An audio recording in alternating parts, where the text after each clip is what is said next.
How you doing, everybody? Hello. Good evening. Another tough night here for the Red Sox in Texas. Man, this was a pretty high-energy game for the most part. I'm going to be honest, I'm going to get to the negatives here in just a second, but this does feel like a playoff series. Every game has felt very competitive. I know it's the opening series of the season, but this just has a different feel to it. I'm just going to throw that out there. But, there are some negatives to break down here. Runners in scoring position, that is a problem right now. I think that does have to do a little bit, I would say actually maybe a lot of it, with Rafael Devers. He's having an absolutely terrible start to the year. He did draw a walk tonight, so that was something. That did drive in a run, so it was a little bit of improvement, right? It's progress, I guess. But still, the strikeouts, they're racking up. Still not looking comfortable up there. The timing looks off. The mechanics, I don't know. Doesn't seem very comfortable. We'll have to see whether or not he's going to be out of the lineup tomorrow. That's interesting. If they had a day off on Monday, I could see Rafi having a day off tomorrow. We'll just have to wait. I'll talk about that in a little bit. But runners in scoring position, there needs to be something. There needs to be some kind of a different approach here. 1 for 12 tonight. The problems continue to mount up. But on the positive side of things, Kristian Campbell, Tony Maserati, where are you, my friend? Where are you? I haven't heard anything from you since you said Kristian Campbell is not ready. Where are you? I need to hear your response, my friend. But Kristian Campbell, it's very early in his major league career, but it is a career night for Kristian Campbell, hitting his first career home run, added a double on top of that. He's having again, very small sample size, but a great start to his major league career. Unfortunately, back to the negatives. Walker Buehler, a little shaky, right? Up and down, kind of like yesterday. When it came to the starting pitching, just up and down, for the most part. You could even say Garrett Crochet to an extent. I'm probably thinking, these guys maybe need a couple of times through the rotation to get themselves fully right. But Buehler, there were a couple of positives tonight, a couple of negatives. I'll dive into that in just a little bit. But in the end, it is what it is. But does have a playoff feel to it. Every game has had some kind of an energy to it. I'm not going to be surprised at all if these two teams meet up in the postseason. We got a long way away, though. But everyone, before I fully dive into tonight's show, if you can, just hit the like button for me. Subscribe if you are new. We're trying to get to 4K by the All-Star break. If you are with us in audio format, leave us a 5-star review. It really does help us out. But everyone, before I dive in, going to go over tonight's sponsor, True Classic. Let's see what the guys over at Foul Territory got to say. If you're looking for premium clothes at an affordable price, you got to check out True Classic. AJ, you're rocking the True Classic shirt right now. Oh, believe it. Look at this thing. Look at it. Soft. It fits perfect. Even with these guns, not too tight like Scott likes it. Little bit of room to move in there, right? Look, you can wear it under a suit. You can wear it out to dinner with some nice jeans. You can wear it to the gym if that's what your game is. Whatever it takes, this thing fits great, feels great. Great shirt. The long sleeve Henny for these cold, kind of warm spring days. Perfect. Yep. Build the perfect outfit in 5 minutes or less. Everything goes great together. Free shipping on all orders. It's designed to bring out your best features with a perfect fit. So, FT fam, whether you're bundling up for the cold or getting ready for spring, level up your style with clothes that actually fit right. Go to our exclusive link, trueclassic.com/foul to save. That's trueclassic.com/FOUL. Shop now and elevate your wardrobe today. FT fam, get after it. All right, so I say this every single time. True Classic, I've been wearing their stuff for a few years, even before we started getting sponsored by them. I'm telling you, they got good stuff. I've had some shirts of theirs for a couple of years now. Very durable clothing, very comfy clothing. They fit very well. Go check it out. Use the code FOUL, FOUL. But let's dive into the pitching side of things to start things off. Walker Buehler, 4 1/3, 7 hits, 4 earned, 3 Ks. Up and down night for Walker Buehler, 80 pitches overall. I'd say for the most part, tough start, right? He got off to a pretty bad start there. He's getting hit around. The command was a little off, but he settled down for a few innings, minus the Adolis Garcia home run. But then in the end, he just ran out of gas. He was throwing a lot of different pitches tonight. Let's actually head on over to the StatCast breakdown here. And taking a look, right, he threw 6 different pitches. He went with the cutter, the sweeper, the changeup, the four-seamer, the sinker, and the knuckle curve. Now, my main problem was the usage of the four-seam fastball. That was not a good pitch for him last year. That was one of the big things. I was thinking they were just going to get away from that completely with him this year. But he's still throwing it a decent chunk of the time, right? If you take a look at the average exit velocity on it, that was the pitch velocity. Looking at the average exit velocity, 96 miles an hour, right? He's just getting hit, right? He gave up a couple of hits there in this fifth inning that ended up ending his night. A couple of the fastballs got hit.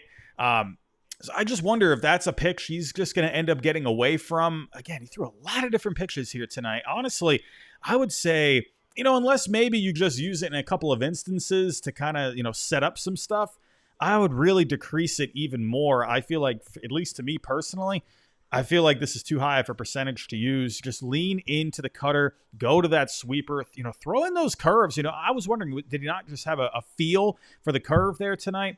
Not so sure, right? He wasn't really getting a whole lot of vertical break on it. So maybe that was just because he didn't really have quite the feel. So I think with Buehler, give him a few starts. I think he'll end up being fine. He did look pretty decent at times, but it is what it is. But the bullpen continues to look solid. 3 games in now, and they've been pretty steady. You had Wilson come in, he got a double play. Zach Kelly came in for a couple of innings, only gave up a hit. Weiser came in for another clean inning, back-to-back nights. Hey, the bullpen, if you were to take away a positive, that's something that continues to look pretty good. Looking at the chat here, comics things. Be honest, Robbie, the season is over. I'm not going to jump off a bridge just yet. I'm just kidding. No, we're going to be fine, ladies and gentlemen. We're going to be fine. But let's get to the offense. Let's go inning by inning here. And, hey, you know what? Shout out Kristian Campbell, man. Kristian Campbell, career night. Tony Maserati, where are you, dude? I don't know, man. Well, I'm going to say this now. Is Tony Maserati going to take credit for the early season hot streak of Kristian Campbell? Don't tell me he's going to go on the radio and say, because of my words, I motivated Kristian Campbell. Don't you tell me, Tony Maserati, that you're going to do that. Anyway, but hey, great night for Kristian Campbell. But let's start off in the first inning. This is where we started to see the issues again with the runners in scoring position. You had Duran walking. He's reached base 2 straight games now. Raffy with another strikeout, had 3 on the night. Bregman, it looks like he's starting to find that stroke a little bit. Another base hit there in the first. But Casas, he struck out to end the game.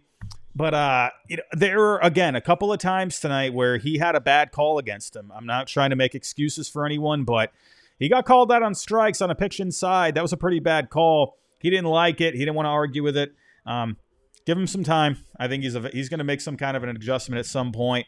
Story, man, I felt like he was just Mr. Ground Out. I don't know, like he's done a couple of things right here in the early going. He's done a couple of little things well, but just making a lot of outs, man. Making a lot of outs. That's where the runners in scoring position issue for tonight started. The bottom of the first, getting back to Buehler, had a messy first inning. Seager, Langford had the singles. But also, getting back to Kristian Campbell, this guy, I forgot to mention this, had an amazing effort at a diving catch. Holy cow, Kristian Campbell laying out his first career start in left field, starting at second base in his first couple of games, playing left field tonight. Wow. My goodness, he laid out for a line drive from Adolis Garcia. He had the ball in his hand. He came down, landed pretty hard, and the ball, unfortunately, just came out of the glove. Great effort, man. Great effort.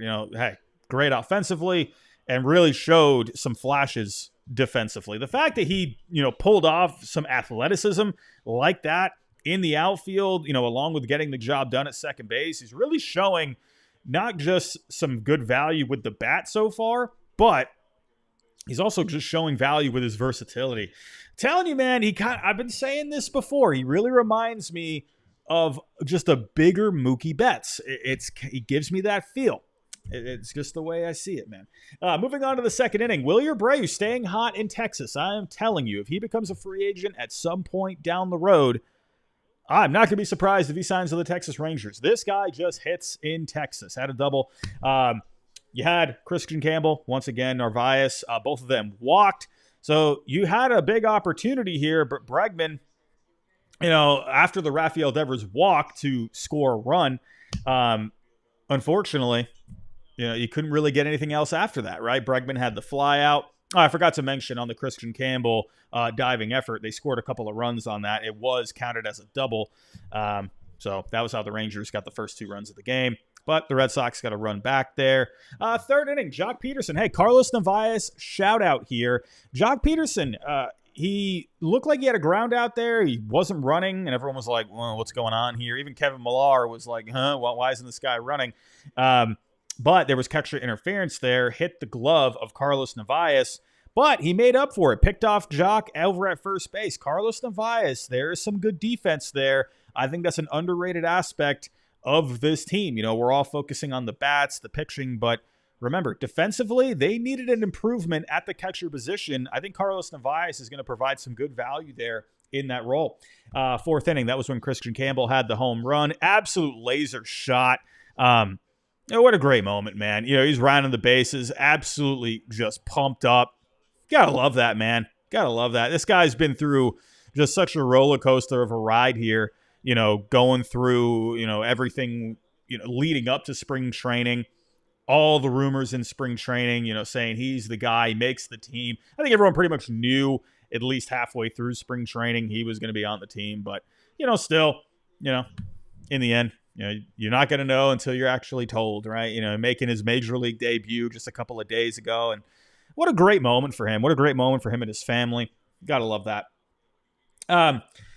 But again, another good start. You had a good start to the inning, and then you just can't finish, right? Hamilton, Narvaez, Duran, they both go down, but then Adolis Garcia added on another run there to get the lead back to the Rangers after Kristian Campbell had tied it up. Fifth inning, you got started again. Bregman with the walk. Casas got his first hit, so there was something there with Casas.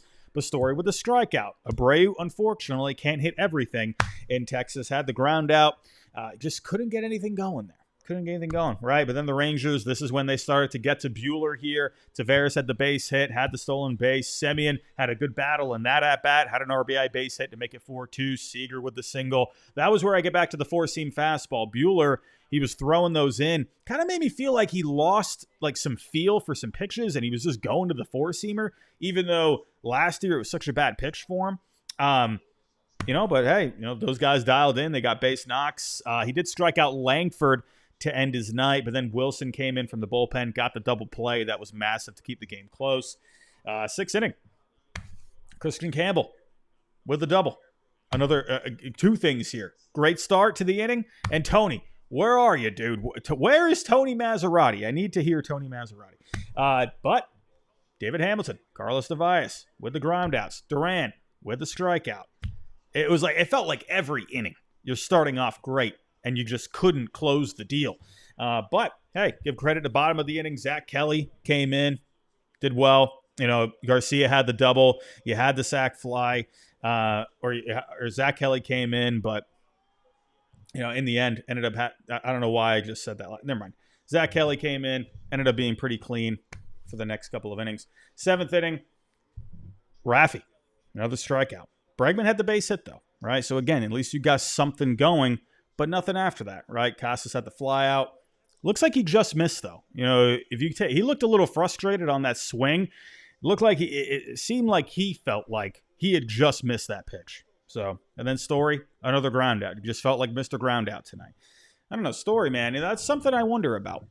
If you give it a couple of months and you're not, what's going to happen if Story is having a tough start? What's going to happen if he's hitting low 200s, not really doing all that much offensively? Do they turn? I'm not trying to overreact here. I know we're 3 games in. I'm just throwing some hypotheticals. I've talked about if Story has a bounce back year, what happens with Marcelo Meyer at that point? However, could there be an aspect where maybe Trevor Story has a bit of a struggle to start off the first couple of months? Do the Red Sox make a move at that point if Marcelo Meyer is hitting well down in AAA? That's something to keep an eye on. But it looks like Story, he's still trying to figure himself out as well. Eighth inning, Romy had the walk. And then Carlos Narvaez, he ended up coming through with a base hit, ended up scoring Romy. Connor Wong, unfortunately, a strikeout. Had a pretty questionable call on that one. So, a couple of calls going against the Red Sox tonight. It is what it is. I'm never a guy that's going to be like, oh, we lost because of the umpires. No, because it can always go both ways. But it felt like the Red Sox, there were a couple of times where some ump calls really did not help them out. Ninth inning, Casa striking out to end the game. It is what it is at the end. It's the runners in scoring position. They got to figure this out. Let's get to Raffy here. When it comes to tomorrow, Game 4 against the Rangers, trying to salvage the series, tie it up. Do you sit Raffy for tomorrow? I think there's two sides of the argument here. I think you can make the argument to sit him down, give him a little time, work on some things in the cages tomorrow.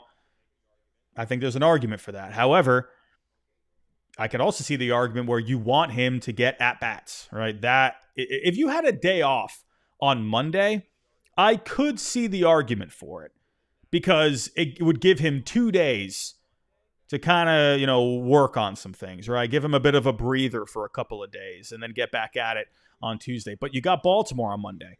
So I kind of feel like keep him in the lineup. He missed a lot of time during spring training. I feel like you got to keep him in. That's just what I think. But then again, maybe he feels differently. Maybe he feels like he needs a day. Maybe Cora feels like, I think they're going to talk about it. I feel like they're going to keep him in, and then maybe they go from there. I think Raffy will be in the lineup tomorrow. I could be wrong. We'll see. But, because you are starting to see some guys starting to collect some hits here, right? Bregman, got a couple of base knocks there tonight. So I think you need that middle of the order, right? You're getting the good starts to the innings, but you're not having your big boppers coming through, right? You had Casas with the base hit, so that was a good sign. Sure, he had the strikeout to end the game. But you know what? You're starting to see a couple of the guys coming around. But I think Raffy, the guy that's in the 2-hole, getting the most ABs, that's the guy, he stirs the drink, right? If he's on, everyone else is going to be on, so it's okay. It's 3 games out of 162. We got a lot of games to go, a lot of season to go. But Raffy, I think he needs to play tomorrow. But speaking of tomorrow, let's go to that matchup. And listen, I'm pretty excited about this one, ladies and gentlemen. I'm excited about this one. Richard Fitz making his debut. I'm calling a win. Because Richard Fitz is on the mound. When Richard Fitz is on the mound, I'm not going to say the nickname because this is a family-friendly show. But Richard Fitz, this guy looked great in spring training. The velo was up. Stuff was looking good. I'm just saying, man. I'm counting on Richard Fitz to carry us to a series split. But Jacob deGrom, I'm actually very interested to see how the Rangers handle Jacob deGrom. Because obviously this guy has missed a lot of time. As a baseball fan, I not just a Red Sox fan, but as someone that has paid attention to the entire game of baseball for many years now, I think he's such an interesting player to keep an eye on this year. First off, can he stay healthy? But also, I'm going to pay attention to how the Rangers manage his innings, manage his pitch count, because he's also going to be adjusting his velocity as well. He's talked about it where he's going to, limit that velo early in the games. Let's see what ends up happening with that. But we all know deGrom, when this guy's on, he's one of the best pitchers on the freaking planet. This guy's lights out, night. Go tuck yourself in. Jacob deGrom, he can really bring it. But Richard Fitz, man, I'm excited to see what he can do. There's not really a whole lot of experience against deGrom. You've had Devers go up against him, 8 ABs. So that's another reason why I think Devers is going to be in the lineup tomorrow.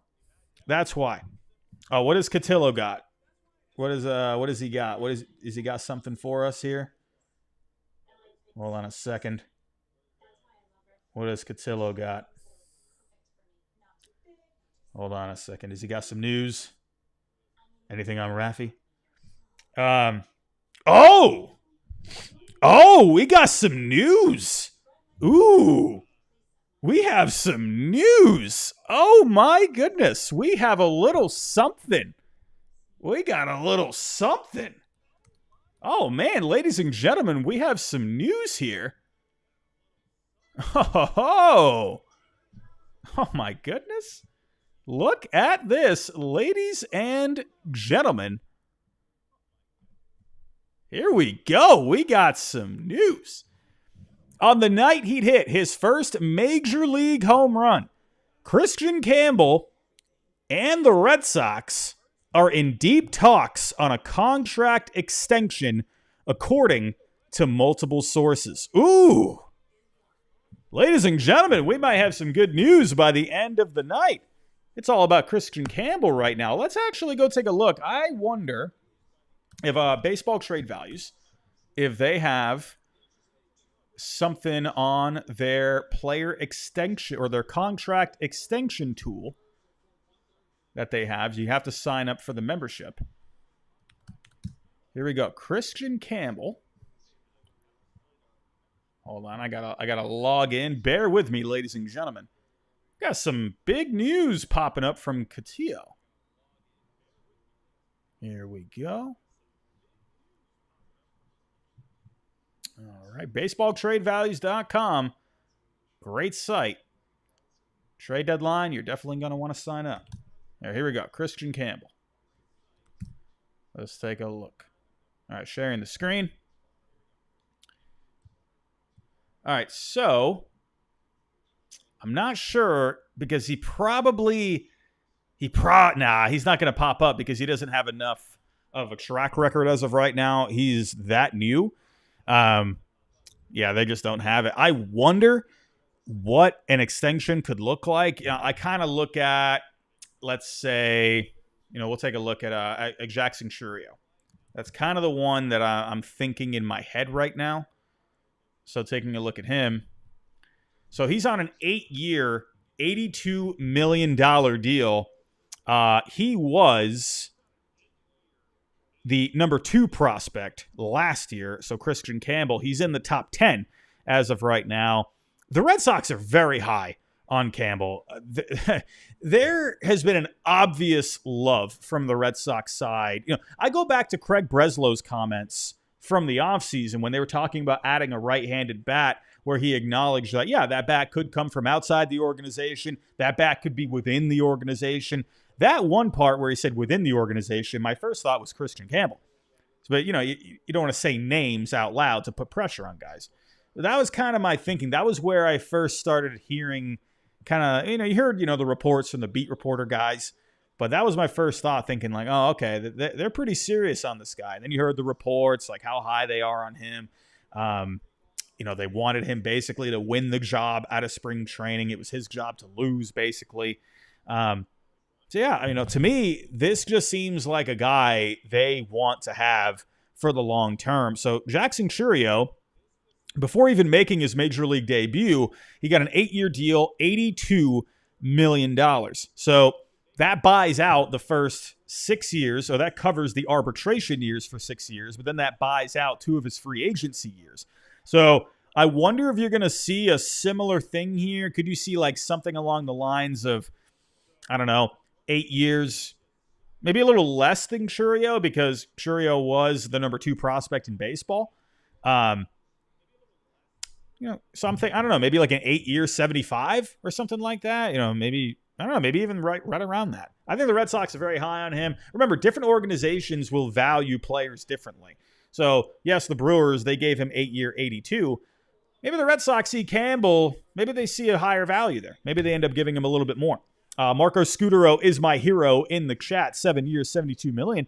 Yeah, I think you're going to see at least a 7-year deal. I think they're going to want to buy out one of the free agent years. I think probably if they could get 2 of those free agent years, that's going to be the best bang for your buck. Maybe if you can get any more than that, I think that's a massive win. With Campbell, Churio is also very young too. So with Campbell, he is a little older than Churio. So if you did an 8-year deal, that's going to put it through, because he's actually about to be turning 23. So if you did an 8-year deal, that would put him through his age 30 year. So maybe you're kind of on the money there, Marco Scudero. I love Marco Scudero. So maybe like a 7-year that puts him through his age 29. Maybe he wants to get to free agency at that time. Possibly. I think the Red Sox would love to have an 8-year deal if possible. I don't know. I'm just speculating. But this is big news. Big news coming from Chris Castillo. I'll repeat it once again if you are just joining. On the night he hit his first Major League home run, Kristian Campbell and the Red Sox are in deep talks on a contract extension. Tony Maserati is absolutely fuming right now. But game for tomorrow, once again, Richard Fitts going up against Jacob deGrom. There is obviously no experience against Richard Fitts, so that is definitely going in his favor. I'm expecting a win from Richard Fitts tomorrow. I'm thinking we're going to get a good outing. He gives me good vibes. I don't know what it is. Hopefully the Red Sox can figure something out with Jacob deGrom. That's going to be a tough matchup if he's on. Because don't forget, there's been times in the past where deGrom, he has gotten lit up. You know, we'll have to see how he looks. First official start since coming back from Tommy John, his second Tommy John. But everyone, I'm going to wrap it up right there. Thank you so much for joining tonight. Oh, and also, player of the game, even though we lost, Kristian Campbell. That's an obvious one. I got to set up the player of the game screen. I got to set up the graphic for that. I'm going to work on that over the next week or so. But everyone, thank you so much for joining tonight. Even though it was a loss, you know, there were still a few good things to talk about. But game 4 tomorrow. We'll be back here tomorrow night. Everyone, make sure your notifications are turned on. That way you know I go live every single time we have a post-game show. I'm shooting for every game this year. My ear infection, by the way, it's doing a little better. We took a bit of a step forward today. I still can't hear anything out of this left ear. My right ear, a little wonky as well. Not as bad as the left ear.